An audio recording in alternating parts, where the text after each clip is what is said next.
Hi, and welcome. You're listening to the X22 Report. My name is Dave, and this is episode 954A, and today's date is April 25th, 2016, and the title of the episode is U.S. Government Economic Recovery is One Big Manipulation.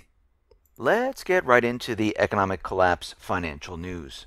Now, as we know, the U.S. government continually puts out their unemployment numbers, and they try to convince the United States, the people of the United States and the world that everything is fine here. Unemployment's down to 5%.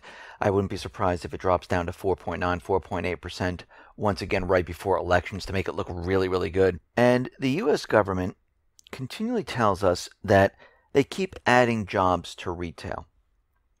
As we keep reporting, there's bankruptcies, store closures, and those numbers make no sense. Well, we're starting to get information that's coming out from Credit Suisse that this year, in 2016, there were more than 24,000 retail sector jobs that were cut in 2016. Now, we haven't finished 2016 right now. We're only in April. So when we look at this number and we compare it to 2009, 2010, we had about 30,273 layoffs. Right now, we're at 24,000. Now, Credit Suisse is saying that their projections for this year could be over 37,000 layoffs. Or it could be much, much higher. Because, as we discussed on Friday, there are a lot of stores that are filing for bankruptcy. There are a lot of stores that are closing. So, what this shows us is that something is not right once again. Now, it's either Credit Suisse is lying because they just came out and said, hey, we're seeing all these layoffs from retail. Why would they lie about that? It makes no sense. Or the government is lying to the people. Now, we hear a lot of people out there saying, yeah, these unemployment numbers, they're fake, phony, and false. And we're starting to get a lot of this information that's coming in, and we're starting to put the pieces together, and it's forming this picture, and it shows us that, yeah, the government is lying to the people, because it's completely impossible for retail to be expanding with all these employees, especially during this period of the year anyhow, which is the slow period of time. When we see the bankruptcies, when we see the store closures, when we see everything starting to shut down. And then here we have Credit Suisse out there showing us a completely different story. So this shows us that this entire economy is one big manipulation. Actually, they're exposed right now of manipulating the entire economy. We're starting to see cracks in the housing recovery. Actually, there was never a housing recovery. It was one gigantic bubble. They were able to keep the recovery alive and the bubble alive in certain cities. Now, they couldn't do it for the entire country because it would just be way too hard to do this. And also, they would need the help of the American person. Now, the American person is completely tapped out. We're getting more and more layoffs coming down the pike. These people cannot find jobs. And believe me, the last thing on their minds is saying, hey, you know what? I want to go out and buy a house. This is why Bank of America, Wells Fargo, and all the other financial institutions decided to lay off thousands of people in their mortgage departments. And what we're seeing right now is that permits and starts, well, they're starting to roll over. New home sales, they printed at about 511,000 versus the 520,000 expected. There was a drop of about 1.5% month on month. This is the third month in a row that it has declined. Now, this is the longest such streak since July 2011. The West saw new home sales plunge by 23.6%. And we're starting to see that prices are coming down. Now, I took a look around the entire country. Yes, there are still hot spots in the country, but guess what? Those are disappearing very, very quickly. I'm starting to see the outskirts in those areas start to come inward into those cities. And we're starting to see that houses are on the market longer and longer. Prices are coming down. And the whole entire housing recovery is just that. It's manipulated. It's fake, it's phony, it's false, and we're starting to see that this isn't going to last that much longer. It reminds me once again of 2007 going into 2008. It feels like we're duplicating what happened there.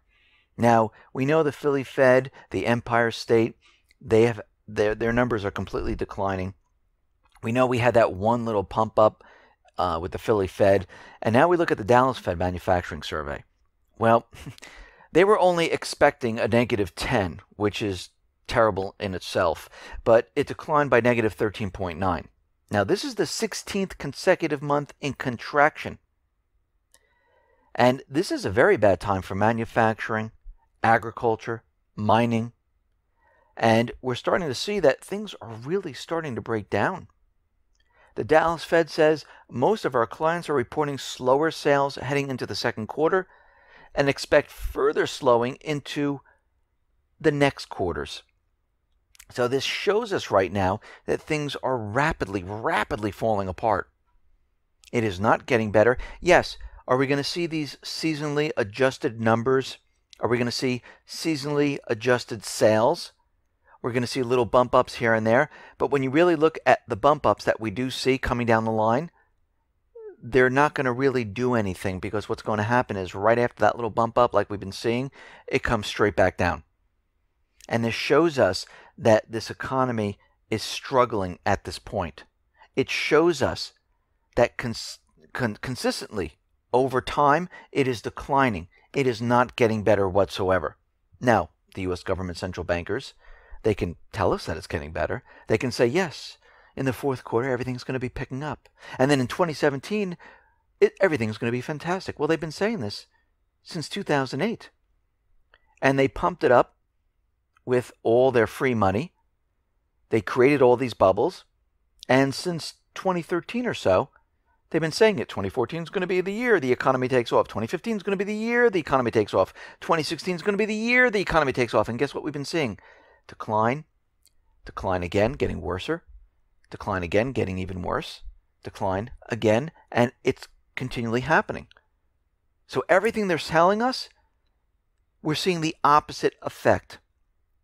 Now, we realize here in the United States, the central bank, the banking system, they have been given free money, or they're creating free money, and they're purchasing stocks to pump up the market. We know the plunge protection team, that's exactly what they do. They get the free money from the Fed, they pump it into the market, they buy stocks, and they keep the market alive. Well, Japan, they've been doing this for quite a while. And then we come to find out that the Bank of Japan is now a top 10 holder in 90% of the Japanese stock.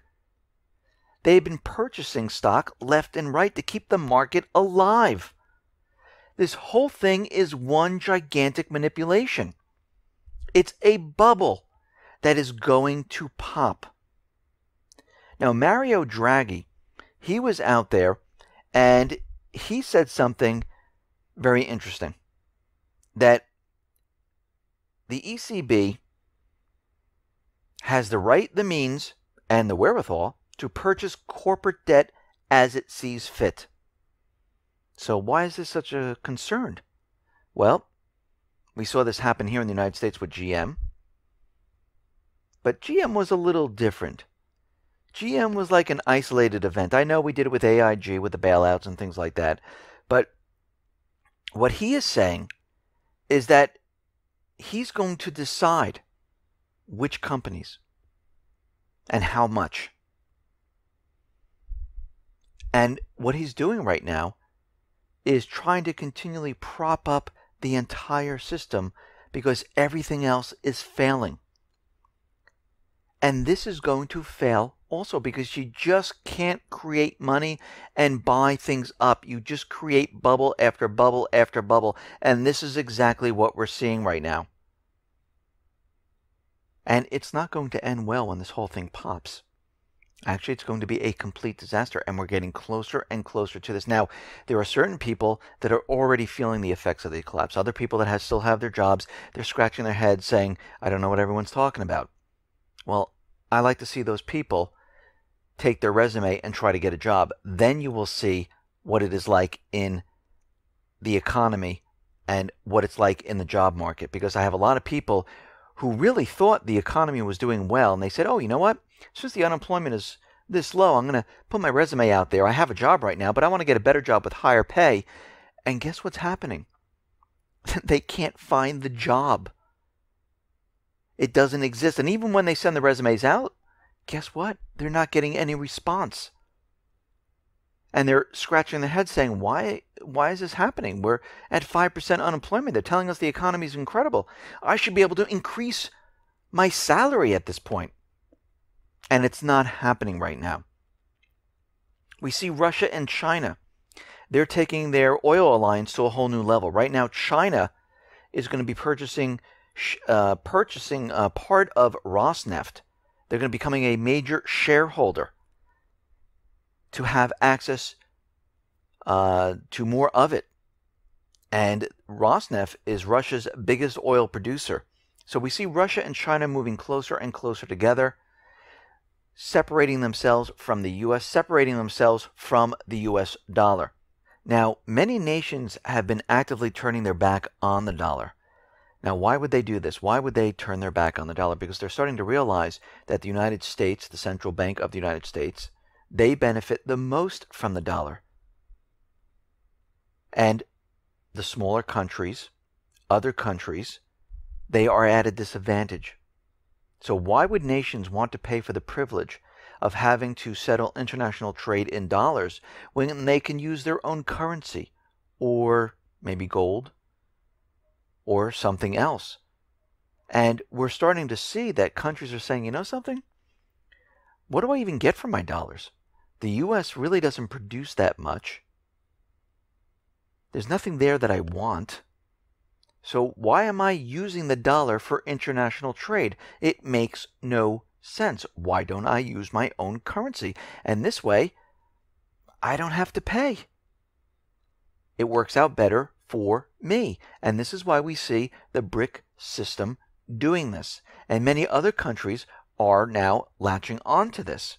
And this is going to continue as time goes on. And this is what the U.S. government central bankers are very worried about, because as more and more countries do this, as the Middle Eastern countries step away from using the petrodollar on their natural resources, which affects the dollar, because that means countries don't have to hold the dollar in reserves. That means more dollars float back to the United States, which means more dollars in circulation, which means the value of the dollar decreases, which means we see hyperinflation here, or inflation, and then it turns into hyperinflation. And we are already seeing this, and the United States government central bankers, once this happens, they know that this whole entire system is doomed. They know it's going to collapse. And we can see already through all the economic indicators that we've been looking at is that things are starting to rapidly fall apart. There's no way of pretending that the economy is doing well. Yes, they can keep the stock market pumped up. They're even having trouble now suppressing gold and silver. They suppress it a little bit and it rises right back up. So we're already seeing signs that this is getting harder and harder to manipulate, and this makes them very, very worried. And what we're seeing right now, as we go into more and more of the months in this year, we're starting to see that things are really starting to accelerate. Things are not improving, and the collapse, it is just right there, right in front of us, when the whole entire system just completely comes to a screeching halt. And this is why you need to be prepared and ready for this. Listen, everyone, thanks a lot for listening. Be well, be safe, and especially be prepared. Thanks a lot.